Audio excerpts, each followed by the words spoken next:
Well, here we are. We're talking about Mike Mentzer. And introduce yourself to the audience as well as I will, of course.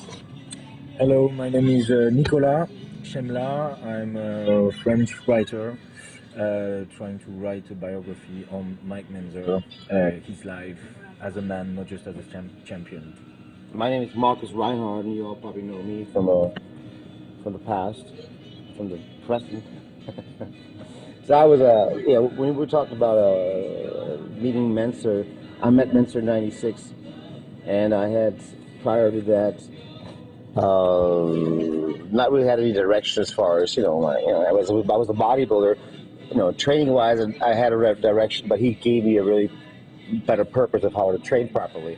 But what Mentzer did really was, besides that, it was his mind and his ideas and his ways of thinking that made me a different person at that time, because I was kind of lost in between, whether it was a matter of philosophically lost, atheism versus, being a believer in God and things like that, and also the fact that he, of course, of his objectivist philosophy, he really made a very high impact on me, and reading Ayn Rand and teaching me things and giving me books about Ayn Rand. So it wasn't just the training itself that really helped me to really overcome and really understand that there's a definite best way to train, but it also that there's a way to think that is very unique, and there is a best ideal way to think, so to speak. Now, how did you meet him? I met him I went to Gold's Gym, and I trained at Gold's Gym in Venice.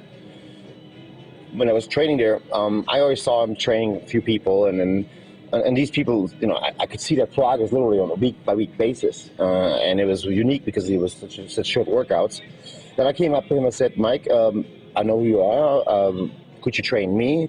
At the time, I was not doing very well as far as financially, but I could afford paying $300 a month to train with him. So I paid him that, and he trained me for 4 months. For 4 months, I gained 28 pounds, and I looked like a monster. It was amazing. So after that, me and Mike became more than just training. A trainer relationship. It was more of a, let's say, he really liked me because of the fact that I understood what he's saying, that I understood his philosophy, and he invited me to his house for dinners, and we had discussions about politics, religion, all kinds of stuff. Not so much actually about training. When we were at this house, we didn't really talk a whole lot about training. We were talking mostly about philosophy and But was it during the 4 months or after the 4 months? Like, was it immediately? No. Well, for the 4 months, let's say the first month or two, Mentzer was a person that was very private. He wouldn't allow anybody to really come into his life, and he wouldn't. He's not someone who will tell you about everything unless you're really in his inner circle, so to speak. You know what I mean? And for me, it was training, but then I would say right after about 2 or 3 months into it, which again we're talking about '96, Mentzer helped me because I was married to someone, and she was a Christian, and I wanted to be. I couldn't believe in this whole Christianity thing, but she eventually said, "Well, it's either God or it's go on the beach and sleep there," so to speak. You know what I mean? So I ended up asking. Well, I was homeless for a while, and then I ended up because your atheism was so strong that you couldn't stand. I could not lie about the fact that I don't believe in God. And she wanted you to believe. Right, but I cannot have a marriage that basis. Well, yeah, she said to me, it's either that God or it's either whatever it is. So I don't want to put anything bad on her. I love her dearly. We still have a great connection and relationship. Yeah. But back in those days, it was either that or just get out. And I didn't have a place to stay, so I asked Mike, if I come and work for you, could I sleep at your place, stay there? That's still in '96. That is, I would say about 97. It was 97 around this year. I can't tell you exact date and all that, but around that time. So he had a condominium in Playa del Rey. A very large condominium, which is very expensive. Playa del Rey? Playa del Rey, yeah. He was living there, And he would invite me to come over to dinner and stuff like that. He would be very eccentric in certain ways. Like, for example, he would have me and have a few other people that was his inner circle of friends come over, and then when they would say, for example, hey, I'll make spaghetti for everybody and all that, and I'm like, come over. And we would be there, and then he would serve spaghetti, and he would say, and we would look at it and eat it. It was like it was the worst spaghetti I ate in my entire life. It was terrible. And then he charges $5 a plate for the spaghetti. Oh.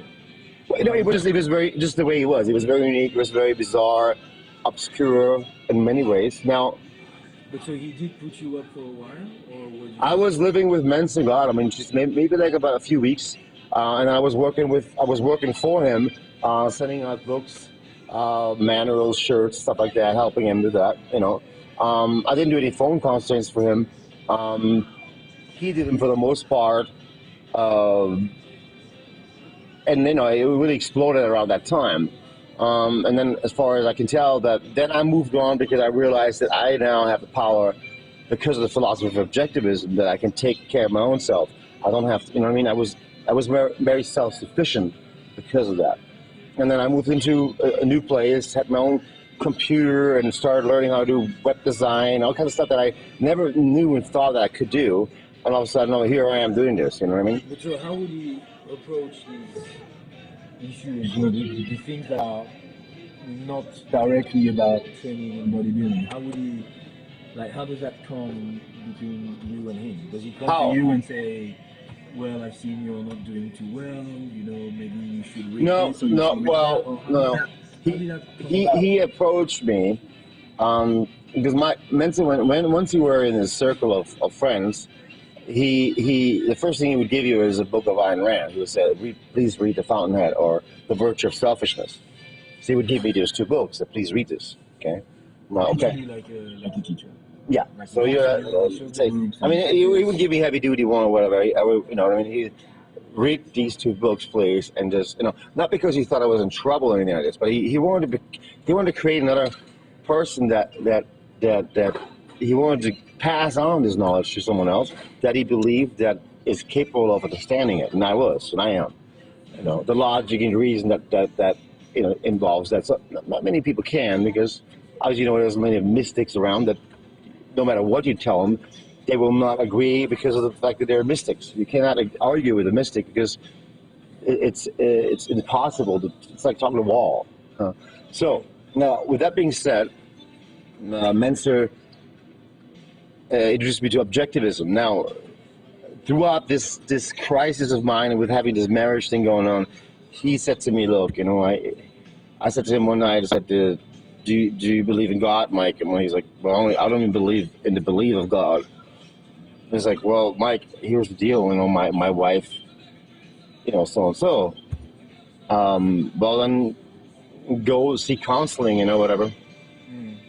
And I did, and he turned me on to Rex Dante, which is a very large figure in his life. I don't know if you've heard about Rex Dante.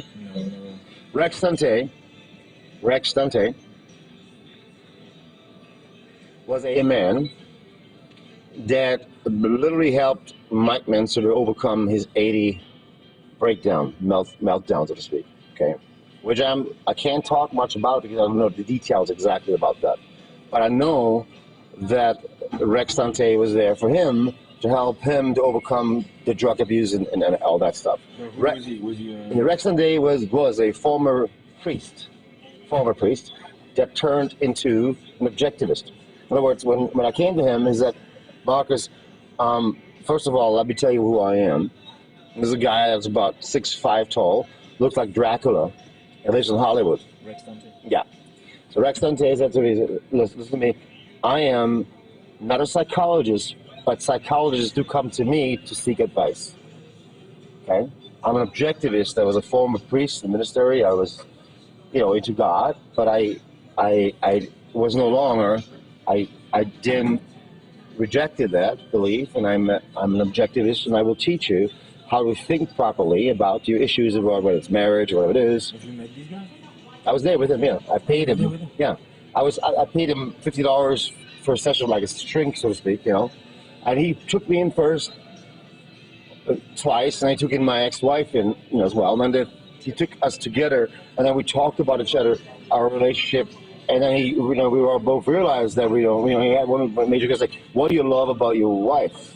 And I was like, I couldn't really come up with an answer, because then Ayn Rand's philosophy is to love is to value each other's values, but I couldn't say, hey, I love your tits, whatever.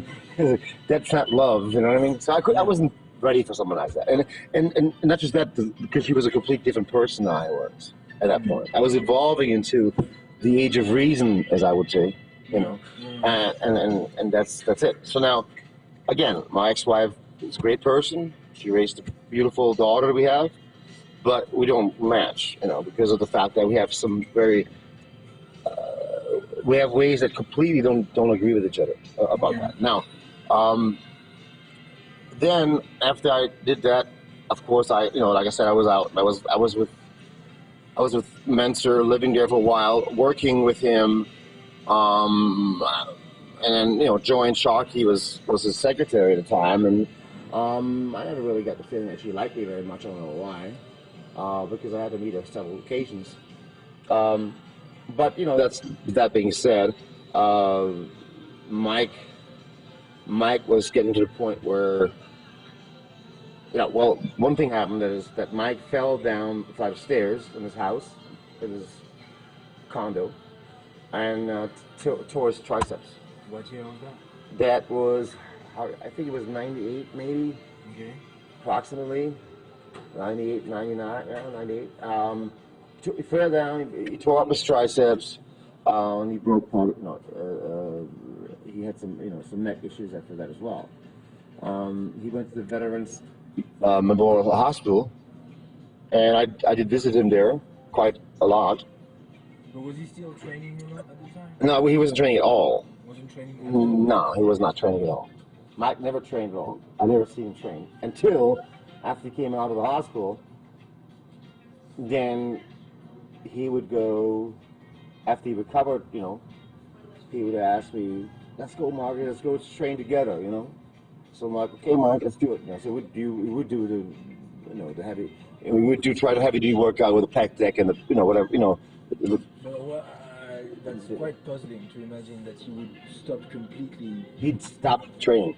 But how did he? Why? How did he feel about that? If for such a long time he Right. saw it as you need your body, you need to take care of it. It's almost like a I believe that. objectivism I know that. But I believe that. Well, as far as being an objectivist, Ayn Rand never worked out. Ayn Rand was a chain smoker. Ayn Rand was an amphetamine user. Okay. So was Mike. Right. Exactly. So he was pretty much like her in a way, and like other people, like Hunter S. Thompson, for example, was a writer. But how can he abandoned. Of taking care of his own body and trying to keep achieving what he was trying to achieve. He lost the spirit of believing that it's going to happen eventually. In other words, the drug use or the drug abuse that he was confronted with was too strong for him to even go there. So when I think of Mentzer, when I think of him arriving at the gym training me, what I saw is him being not all there sometimes. In the gym, he was there, but he wasn't all there. You know what I'm saying? He was slurring his words. He was not, you know what I mean? Yeah. So there was something going on. So he was still writing. So suspicion, I'm not saying this is a fact, is that probably did a lot of writing at night on speed amphetamines. In order to come down from that, he would do downers to get him, back into it. Mike would drink a lot. Okay. I was at his house, and I said to Mike, "Look, I don't want you to drink so much, man. Like, cause he used to send me out and say, get me a bottle of vodka, please. A little small and a sandwich. And he was turkey Swiss cheese sandwiches. We'd have that in a screwdriver, which is a vodka with orange juice. That was his favorite, right? He would drink the whole bottle, like a medium-sized bottle. And I'm like, okay. So then, so he would do that, and then He would go to sleep for a while, let's wake back up and do a phone consultation, do whatever it is. But then, when I was living with him, I don't know what happened then, but when I was living with him, I had several incidences when I heard him. Incidences, in other words, I was there living on the couch downstairs, and I heard him screaming and, doing that in his sleep. So there was something going on, it was pretty dramatic. A lot of demons were hunting him, and I think the demons that were hunting him were mainly because of the fact that there was a couple of things happening at the same time. Number one, that he lost his love of his life, Kathy. That was one incident, which I'm not. I don't know when that was, but it was to Clint Byerley, who was another bodybuilder. Yeah. So it's crazy to think that. So now that was one thing. Now you add that, and you combine that with the fact that you have the defeat of Arnold, in the best shape of your life. Okay, you'll be defeated by Arnold, the same guy that proclaims the exact opposite of what you're writing, and then you getting fired or getting let go by Muscle Fitness or Muscle Builder back then or whatever it was, and it was a complete mental breakdown. He was still back then he was doing the speed whatever it is to write. And what about the death of his father? I have no idea about that. Did you never talk about it? No, I never did. Because I read that it's. Oh, is it still recording? Yeah, I never did. I read that it was quite. I mean, of course, you can imagine it was a huge shock to him, but you don't know when. Don't know anything about that, no. I have no idea. No, I don't know anything about his family. I would love to. I would love to be. I would love to, connect them or whatever, but I don't. I know he has a sister, and that's about it. I'll probably find out where he's at, where he's laid to rest. But what I'm saying is, he never talked about the death of him. What he talked about was Kathy a couple times, and he mainly talked about Arnold. His main thing was about Arnold. So even that's he was obsessed with the fact that with Arnold. Even in the late 90s, he was still he couldn't get over it. Could not get over the idea. What would he say? What would he say when he talked about it? He would say. Was he like an? First of all, he was. First of all, he philosophically explained of how shitty of a character Arnold Schwarzenegger is. Okay. In other words, as we talked about, Peter Keating in The Fountainhead is exactly what it is. He doesn't take a stand. He wants to be popular, or is popular, of course he is. By no matter what. And Mike said to me, Arnold once said, "I'll do anything it takes to get to the top," and that tells you exactly about your character. Anything it takes. And that's what he did. And Arnold was a lot in the news at the time. I mean, he was always. Arnold was a man that I think is a man that's very successful, of course, but he gained the success by not always being correct philosophically, and he probably stepped over some dead bodies. In other words, he lied. Probably, we all lie, of course. But in comparison to Mentzer was never someone that lied. He never lied. He couldn't. He was literally. You never got a feeling that maybe there was something to learn from. From who? Well, from his life, from the past, from Arnold's success, from. I mean, I respect and Mike Mentzer, but he could have also completely was against Arnold, because Arnold is completely anything there is everything there is about Mike Mentzer and his philosophy, or Ayn Rand's philosophy. In other words, it's anti-Arnold. Arnold is the Antichrist compared to that. You know what I mean? Not because he won or whatever it is. It doesn't matter. Bodybuilding shows are still very, very, very subjective.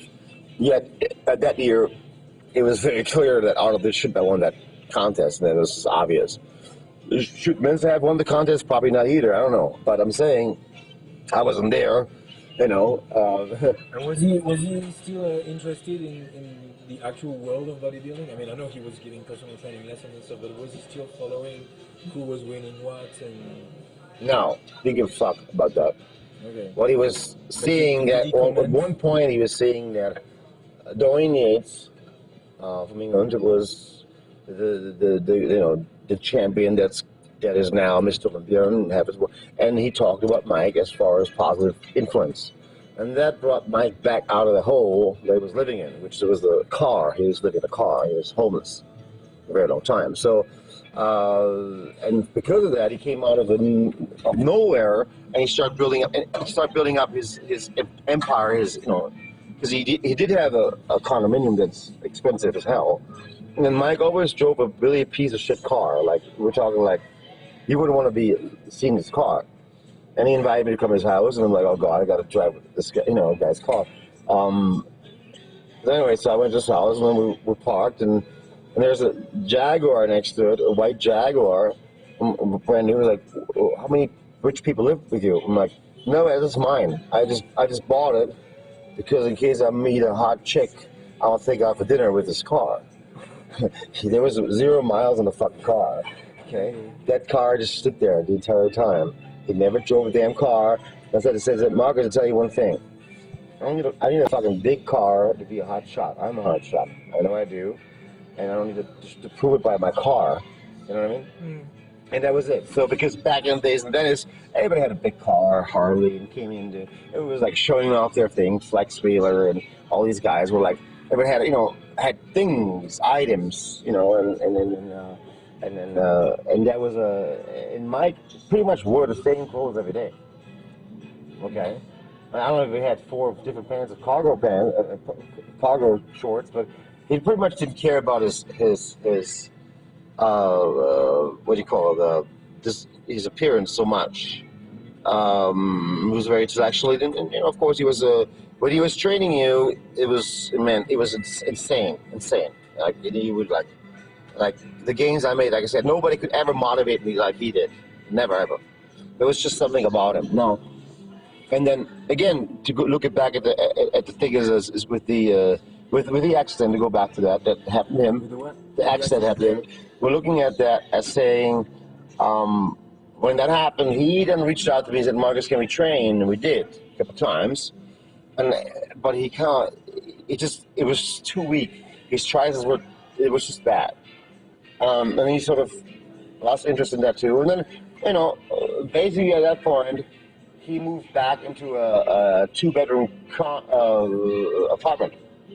And that was the first time I ever met Ray Mentzer.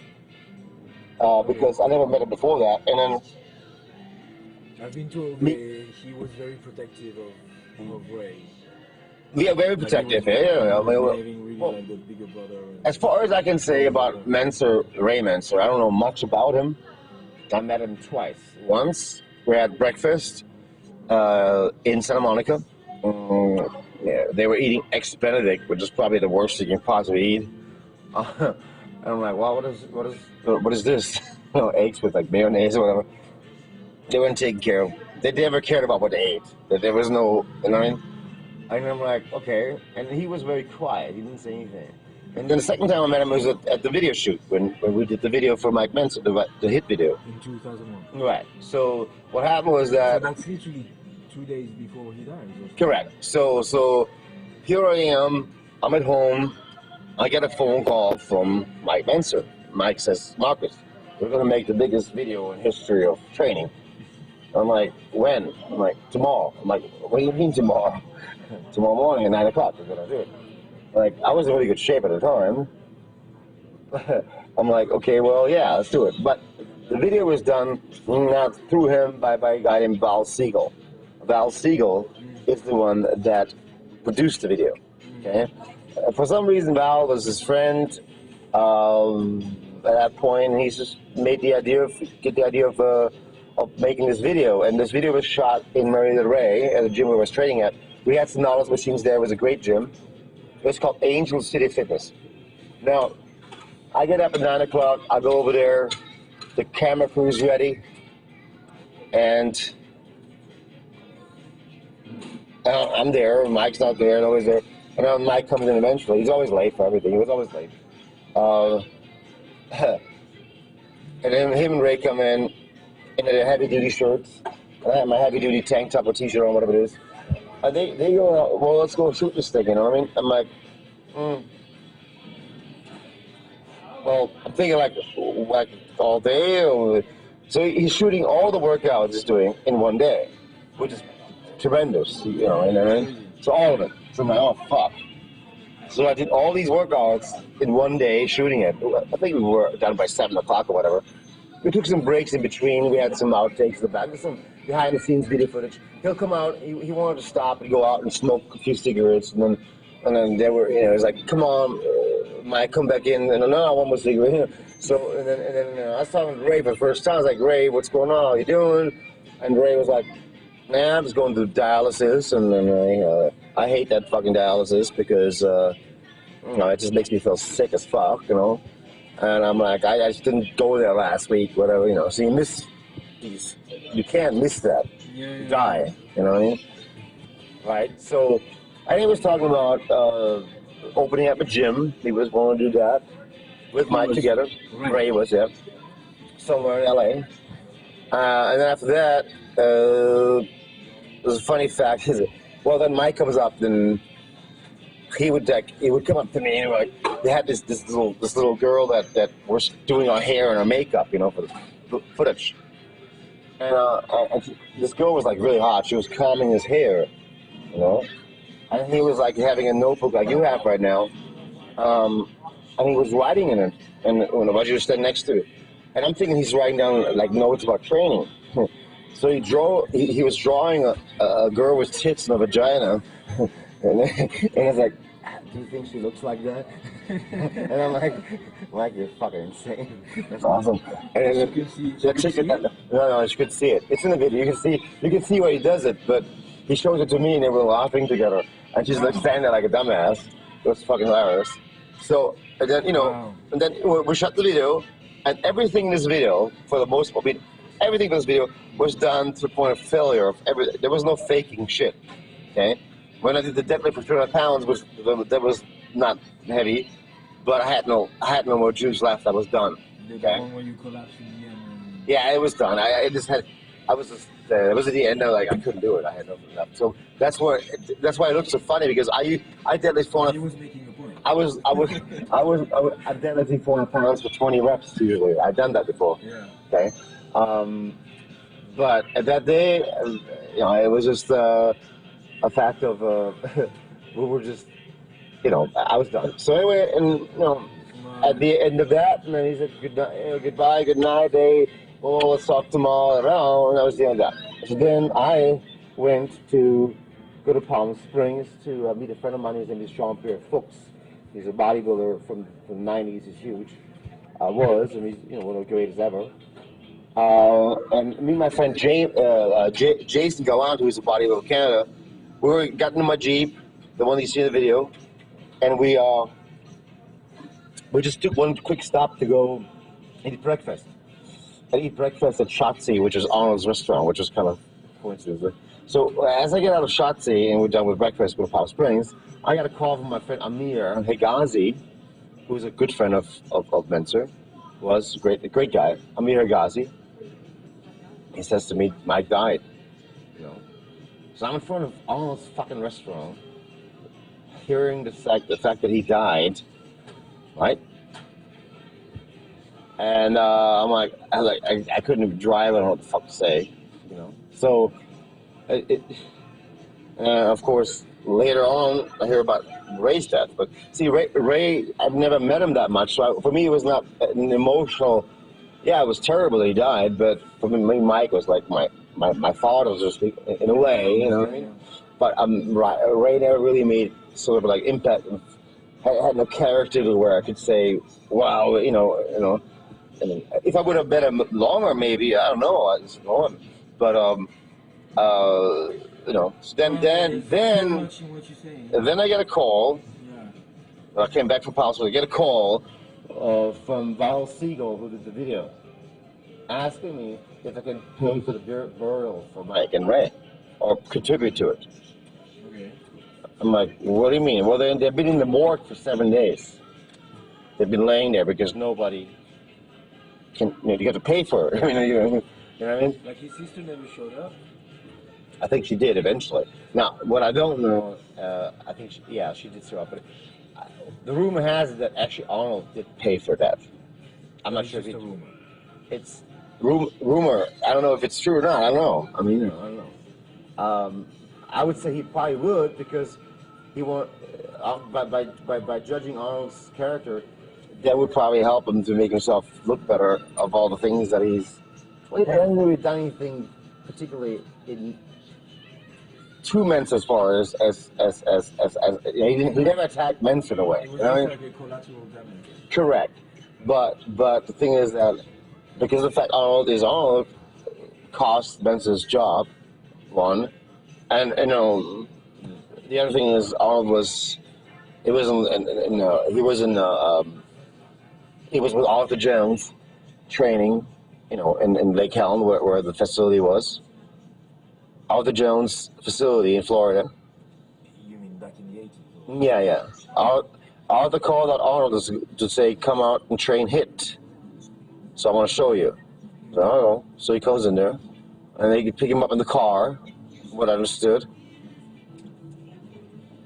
And from what I heard is that Arnold was in the car with Arthur Jones, and I think Casey was with him, I'm not sure, and Arnold would continue talking in the car to drive to the gym about himself, and then Jones stops the car and says, Arnold, come outside for a second. Gets on, said, one more fucking word about you, I'll fucking punch you in the face, you asshole. Arthur said that. Yeah. I think that's what from what I heard, And then when Mentzer, when Arnold trained hit, he didn't go all the way out. He didn't go all the way to failure because he kind of faked it, so to speak. Because it was very difficult to take someone from that level of training to high intensity. And then he just said, it doesn't work. You know what I mean? So that was the end of that. So, Arnold had to be Arnold because what he already wrote, what he ever did, he cannot go and say, well, no, Mentzer's right. Because that would take away his fame and with everyone. You know what I mean? No pro bodybuilder will go and say, oh, what I've done for the last 20 years is sort of like, okay, but now I realize this is better. So maybe, you know what I mean? It's hard because these people are... So, you want to keep going? Yeah, well, actually, we're going to stop the interview now. So many more questions. There's so much more to go, right? Yeah. All right, let's go. Okay, here we go. I'm going to take him... What's going on here? Yeah, we're going to go ahead and then stop it. And we'll do 30 minutes right now. I got some more stuff I can tell you about Mentzer. I mean, I got a lot of questions that I ask. Yeah, we'll do that tomorrow. For now, we're good to go, and let's think about it.